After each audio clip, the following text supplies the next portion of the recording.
Hello, everybody, and welcome to another episode of the Amicable Divorce Network podcast. My name is Tracy Moore-Grant. I'm your host and the founder of the Amicable Divorce Network. If you've been tuned in, you know that season 2 of our podcast is going chapter by chapter through our new book, Divorce Amicably, Your Roadmap to Resolution, which is now available on Amazon. And we have reached chapter 18 out of 80, so we have a ways to go. And I am joined today by Ashley Pepitone, who is a Georgia attorney, and she wrote chapter 18, which is very important to everybody who is involved in the divorce process, and that is tips for managing stress. Ashley, thank you for joining me today. Absolutely. So tell everybody a little bit about yourself. I know you, so I know some of the secrets, but you have a particular passion for helping people manage stress, and so talk about that a little bit. Yeah, so I started my firm about 4 years ago, and about a year before that, I really started my own, really like a spiritual journey, but also a journey to wellness. I had gone undiagnosed with an autoimmune disease for a really, really long time, like since high school. And so there were just a lot of things that kind of conflated at the same time and came to light at the same time. And I realized throughout the last 5 or 6 years really that stress management, of course, is one of the biggest, most important things that we can do for ourselves. I'm super passionate about it for both my clients and for other divorce professionals. I know that part of the reason you founded the Amicable Divorce Network is because we deal with a lot of crazy people, including other lawyers. Yeah, I would say mostly other lawyers. Yeah. Right, mostly other lawyers. And really, I saw a trend, especially after COVID, of people either going one way or to one extreme or the other, divorce professionals going to one extreme or the other. Either they wanted completely out of litigation, or they wanted to go completely all in, high conflict, everything. And there really wasn't anybody reasonable in the middle anymore. The reasonable people were like, I can't do this anymore, right? That's stress. So I'm really passionate about trying to preserve some level of the community, the divorce community, of people who are not so burnt out in lower conflict cases that are not completely uncontested, so that people who need help can get it, and they're not going after, or they're not having to hire the attorneys that are going to make it more difficult for everyone. Yes, and we don't let those attorneys in the Amicable Divorce Network. We create sort of an ecosystem of professionals that will really help people, and they're vetted for being resolution focused. So they are giving those solutions. They are giving sometimes hard to hear tips on, how, we can streamline your case. Here's a realistic settlement and get to the heart of the matter. And when we're dealing with amicable cases, we're not dealing with those high conflict professionals who really create conflict for their own financial gain. They really just do unnecessary moves, send nasty emails that are completely unnecessary, and we just don't allow that behavior here. And Ashley serves as our wellness chair on our board for the Amicable Divorce Network, so this is something that she is absolutely passionate and knows a lot about, and is also a certified yoga instructor. Did I say that correctly? Okay. Yeah, I don't have time to teach, so I don't actually do a lot of that, but I am certified. But you could if you wanted to, and that's important. Right. And Reiki healer as well. So. Oh, wonderful. So she does all the woo-woo things, and we love it. And so she wrote our very important chapter on how to manage stress through divorce, no matter how uncontested a case may be, all the way up to the worst type of case that you can imagine. It is a stressful time if you're going through a divorce regardless, because it's a huge life change. And so one of the first tips that you gave in your chapter is for people to acknowledge their emotions. So talk about that. Yeah, you really can't get through what you don't allow yourself to feel.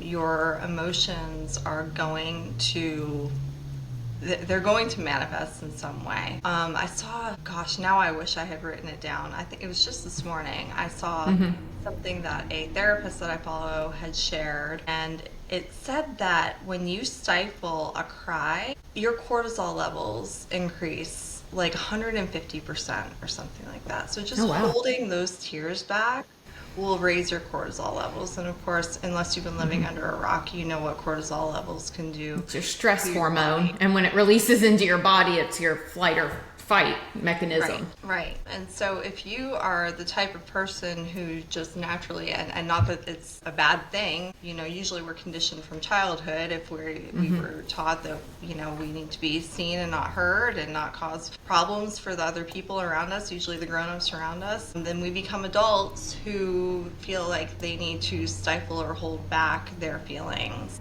Mm-hmm. And usually what it comes down to is really it's fear, right?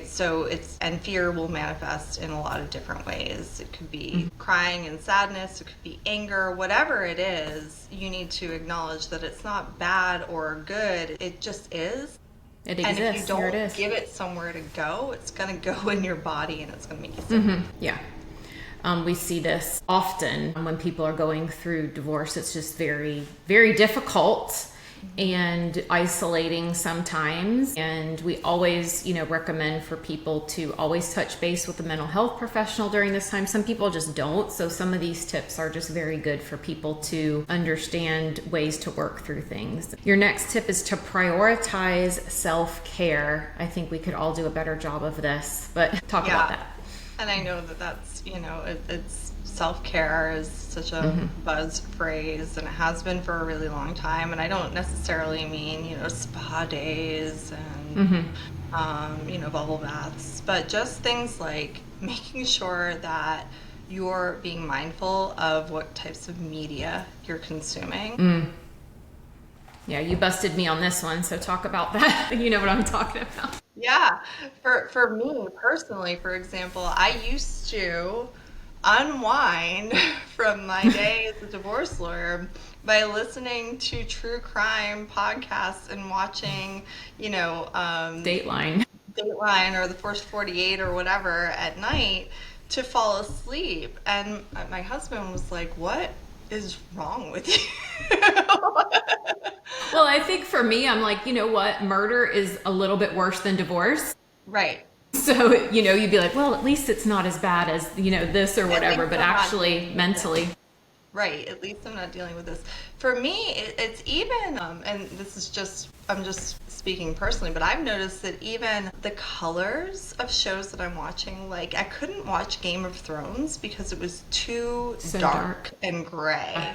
And it really impacted me. So paying attention, it's not necessarily that true crime is bad for you or that Game of Thrones is bad for you, but if you're paying attention to how you feel and what your body is doing while you're watching or consuming this media, are your shoulders up?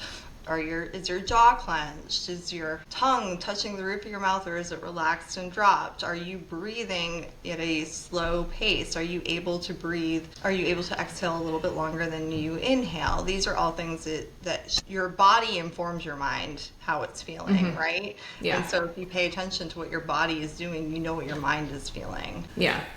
So if people are already going through a stressful time, maybe be mindful not to engage in stressful off time. Like if you love Game of Thrones, if you love all of the murder shows, maybe it's just time to hit the pause because your regular life now is a little bit more stressful or even a lot more stressful, and maybe you need to unwind with a comedy or something lighthearted.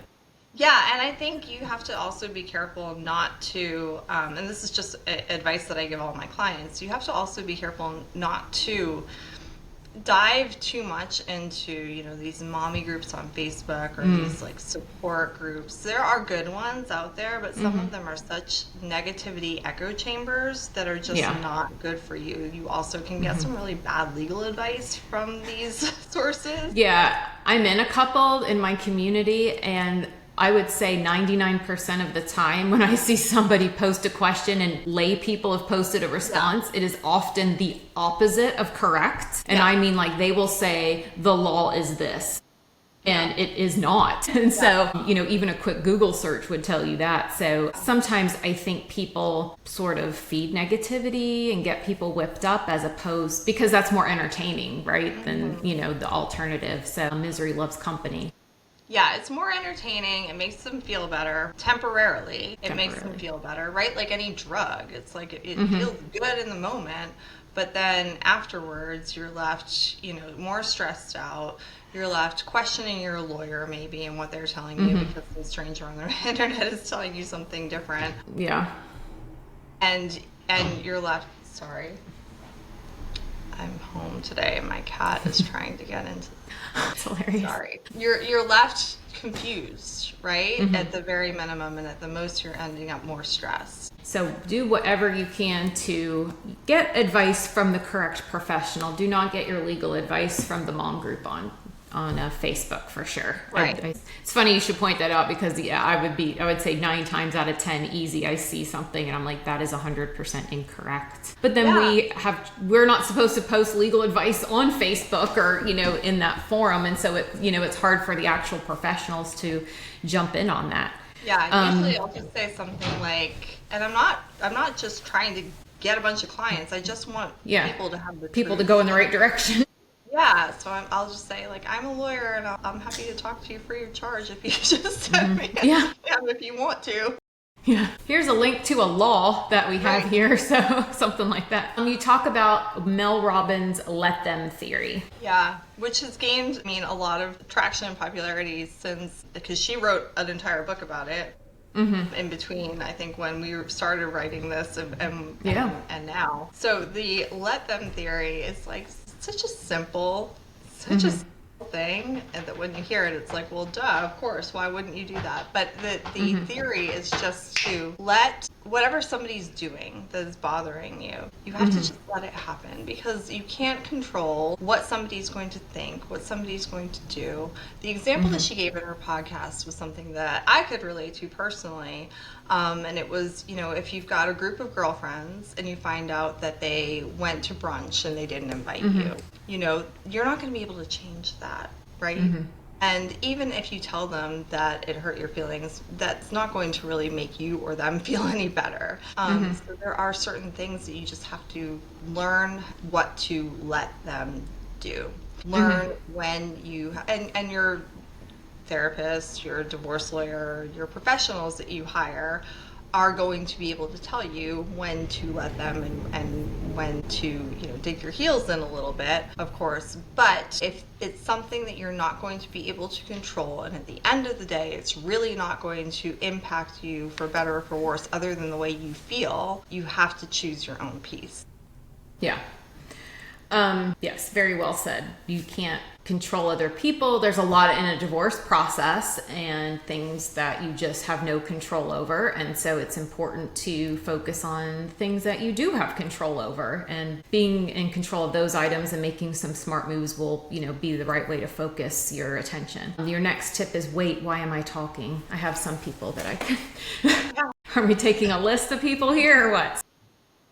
Yeah, so I love that acronym, that why am I talking? I think especially people who are going through divorce are often conditioned, not always, but often conditioned, because there's been so much fighting, there's been so much conflict in their marriage, that very often they feel like they need to be heard.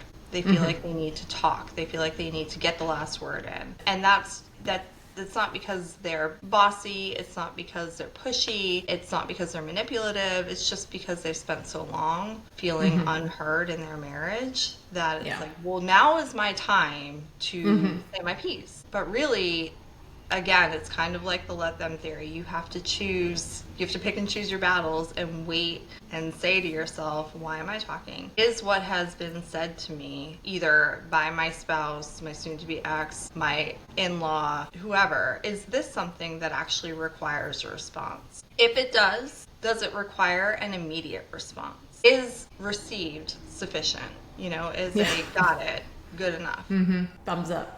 If it requires a response from you, and it's not something you can delegate to, a teacher, for example, if you're on a group email with the teacher, does it require a response from you, or is somebody else in the conversation more appropriate to respond? Does it require an immediate response? If it does, is got it good enough? And then if it doesn't require an immediate response, really take the time, take a day to think about what you're going to say and how it could potentially impact you later on. Not necessarily the other person, but how it could impact you later on. What are you going to feel the most at most peace with. Yeah. When you And this isn't just conversations, this is emails. But I think as divorce attorneys, we probably see this a lot in text messages. Oh, yeah. Because that comes in, gets somebody's immediate attention, interrupts whatever it was that they were doing. And if it's an upsetting text, people feel this urgency that I need to respond and send this long detailed whatever it was. But really, you don't have to probably respond at all.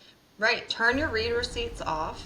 Like, don't let people know when you've read them, and that takes some of that immediate pressure off of you, right? But I think even with phone calls or with face-to-face conversations, you don't necessarily have to continue a conversation just because it has begun. You can say, I need time so that I can respond to you appropriately, because if I respond right now, it's not going to be productive.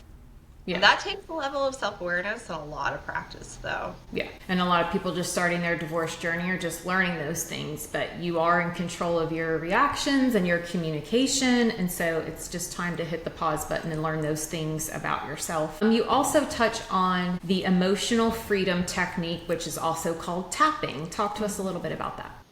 Yeah, so tapping is the practice of physically tapping meridian points on your body to release stress. Again, your body informs your mind as to how you are feeling. So there are these somatic things that you can do, including grounding, literally taking your shoes off, going outside, getting your feet in the dirt, hugging a tree, literally hugging a tree and just feeling grounded to the earth, getting sunlight in your eyeballs. I mean, taking your contacts out, taking your glasses off, going outside, and getting some sun into your eyes, and tapping. All of these things. Yoga, of course, is like one of the obvious. All of these things are things that you can do. And I'm not an expert in tapping, but it is something that I have used to, and there are different combinations of the points that you tap and the things that you can say to yourself to bring yourself back to a state of presence. Because most of the time when we're getting ourselves ramped up, it's not about something that's happening right now.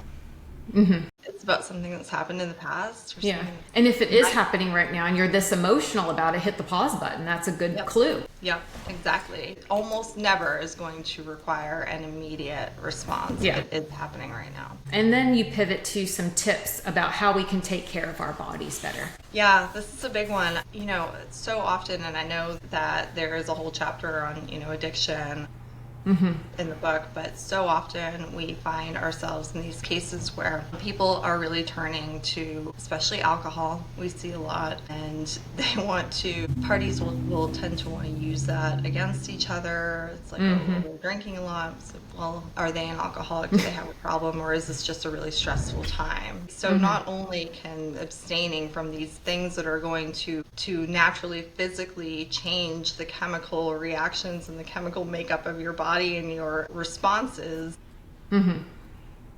that's a good idea just for your own health, but also for your case, right? You want to try to stay away from these things. Alcohol and drugs are the obvious, right? But things like caffeine, if you are not limiting or paying attention to your caffeine intake, you're automatically going to have a higher heart rate. These things that are going to impact your then natural ability to control your responses, your natural ability to control your fight or flight reactions and your anxiety levels. There are lots of things that you can do to just naturally get a handle on that. And I know that when you're going through divorce, it's easier said than done. You want that glass of wine maybe at the end of the day to unwind, but there are other ways, and now is probably not the time to be partaking a lot in those things. And you're always going to feel better after if you don't.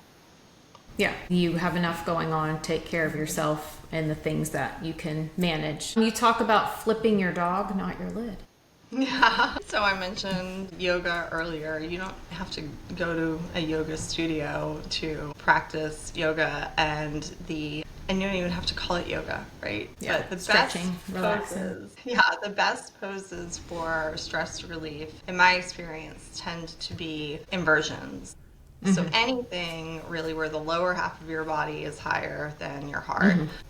So we're talking about downward dog, where you're in like a triangle shape with your hands or your feet on the ground. At the last ADN conference. I had a lovely volunteer who did legs up the wall with us. Legs up the wall is great. Yeah.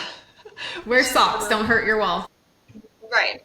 It's literally where you just lay down on the ground with your legs up the wall.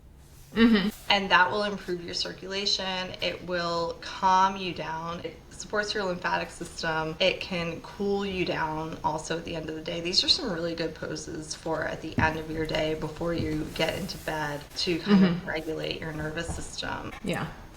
And then for the spirit is sort of the next category of tips here. And your first tip under the spirit is to start with gratitude. Yeah. And with all the gratitude journals that there are, that sounds really nice and easy. And it is fairly easy if you can get yourself in that headspace of finding things that you are thankful for. But what's most effective, if you can find a close friend, family member, and you can actually articulate to them something very specific that you are thankful to them for, and they can do that back to you.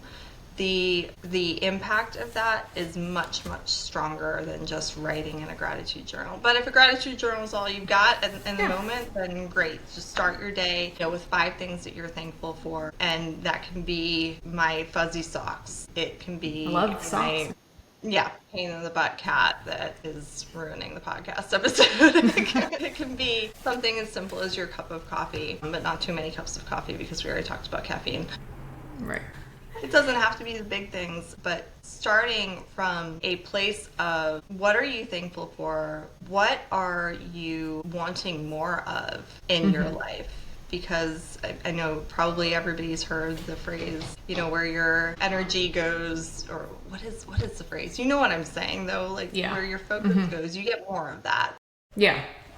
And so if you're focusing so much on the negativity and on the things in your life that you don't want, you're going to create more of that in your life just by virtue of focusing on it. Yeah. You are going to experience more of that in your life. So if you can focus on what you're grateful for, then you'll get more of that. And then celebrating your wins is also really important. It kind of goes in hand in hand with gratitude, but even the little wins, like I got my kid to school on time today.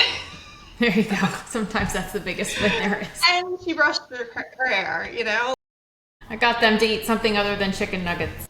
Exactly. I packed them a healthy lunch. Yeah. And then the other ones are things that I've already mentioned, grounding and sun gazing. Talk a little bit about breath work, because I think that's just a good thing to sort of end on and give people, like a final tip. We won't give them all so that you still come and read Ashley's chapter, but breath is very important to your mood and your overall well-being. Yeah. Your breath can literally reset your nervous system from fight or flight to rest and relaxation. So, and this is the easiest thing that you can do mid-court. If you end up in court, I hope not, but if you end up in court, you can do that mid-mediation, even if you got a copy of that stressful email, like whatever it is, like exactly. This is how you can sort of break yourself from that moment.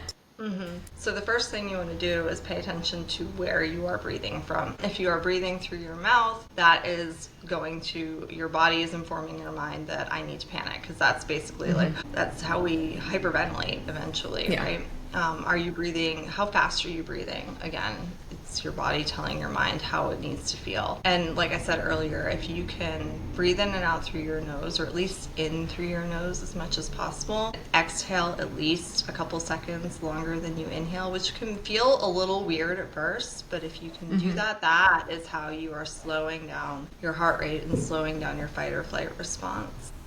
I'm now incredibly over aware of how I'm breathing. So now I'm just thinking about it way too much. But yeah, I know it's very important, Yeah, and if you have trouble falling asleep, like box breathing is really an easy trick, which that's just where you breathe in for a count of 4, hold it for a count of 4, breathe out for a count of 4, and hold it for a count of 4. And that will kind of reset your body, and it's also kind of meditative and something to think about other than everything that you anything else shouldn't be thinking about. Yeah. So, yeah, thank you very much for writing this chapter and for your passion about helping people and their wellness and really helping people divorce better. If people are listening to this and they want to reach out to you, how can they find you? So my firm's website is www.pepitone, Pepitone.law, Law, and then my email is just Ashley, Ashley, the good old 1983 spelling, at pepitone.law.